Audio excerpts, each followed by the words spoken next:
Hello বন্ধুরা, Shweta village food cooking চ্যানেলে আপনাদের সবাইকে আবারও স্বাগত জানাচ্ছি। আশা করছি আপনারা সবাই বেশ ভালো আছেন, আর এদিকে আমিও মোটামুটিই আছি। তো বন্ধুরা, আজকে আমি খুবই একটা সাধারণ রেসিপি নিয়ে চলে এসেছি, কিন্তু সেটা শরীরের জন্য খুবই ভালো। আর রেসিপিটা মাত্র দুটো উপকরণেই বানাবো, একটা নিম পাতা আর একটা আলু দিয়েই আমি এই রেসিপিটা বানানো।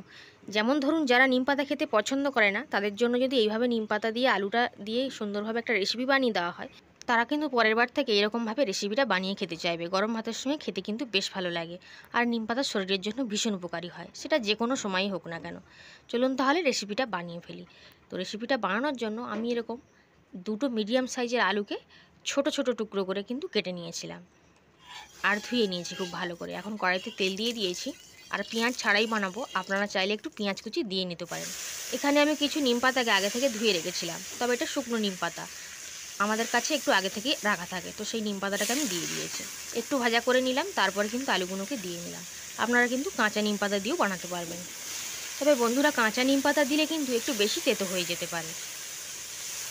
তো এই রেসিপিটা হতে কিন্তু বেশি সময়ের প্রয়োজন পড়ে না, এভাবে মেলে মেলে দিয়েই কিন্তু আলুটাকে একটু ভেজে নেব।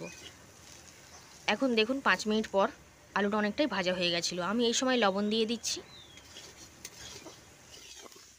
খুবই সহজ রেসিপিটা বানানো, আর শরীরের জন্য বেশ ভালো হয়, আর গরম ভাতের সঙ্গে খেতেও কিন্তু দারুণ লাগে। এখন একটু ঢাকা দিয়ে দেবো, তাহলে কিন্তু আরও তাড়াতাড়ি হয়ে যাবে। ঢাকনাটা খুলে নিয়েছিলাম, আর এখন একটু সামান্য পরিমাণে হলুদ দিয়ে দিলাম। হলুদটা দিয়ে একটু নাড়াচাড়া করে নিচ্ছি। আপনারা যারা নিম পাতা খেতে পছন্দ করেন না, একবার এরকমভাবে বানিয়ে খেয়ে দেখবেন আলু দিয়ে, এটা কিন্তু খেতে খুবই ভালো লাগবে। আমি আরও একবার ঢাকনা দিয়ে দিয়েছিলাম, তার কিছুক্ষণ পর ঢাকনাটা খুলে নিয়েছি। এখন দেখুন আলুটা কিন্তু সেদ্ধ হয়ে গেছে। 10 থেকে 15 মিনিটের মধ্যে কিন্তু রেসিপিটা বানানো হয়ে যায়। তো এখন হয়ে গেছে, তো একটা প্লেটে আমি নামিয়ে নিচ্ছি। তো বন্ধুরা, নিম পাতা দিয়ে আলু ভাজাটা একেবারেই আমার রেডি হয়ে গেছে। দেখতেও বেশ সুন্দর লাগছে, গরম ভাতের সঙ্গে খেতেও কিন্তু দারুণ লাগে। বেশি করে বানানোর দরকার নেই, অল্প করে বানালেই কিন্তু হবে। তো যাই হোক বন্ধুরা, রেসিপিটা কেমন লাগলো কমেন্ট করে অবশ্যই জানাবেন। ভালো লাগলে লাইক শেয়ার করবেন। আর আজকে চ্যানেলে যদি নতুন বন্ধু হয়ে থাকেন, চ্যানেলটা সাবস্ক্রাইব করে পাশে থাকা অল নোটিফিকেশানটা অন করে নেবেন, যাতে আমি যখনই কোনো রেসিপি ছাড়বো আপনার কাছে সবার আগেই পৌঁছে যাবে।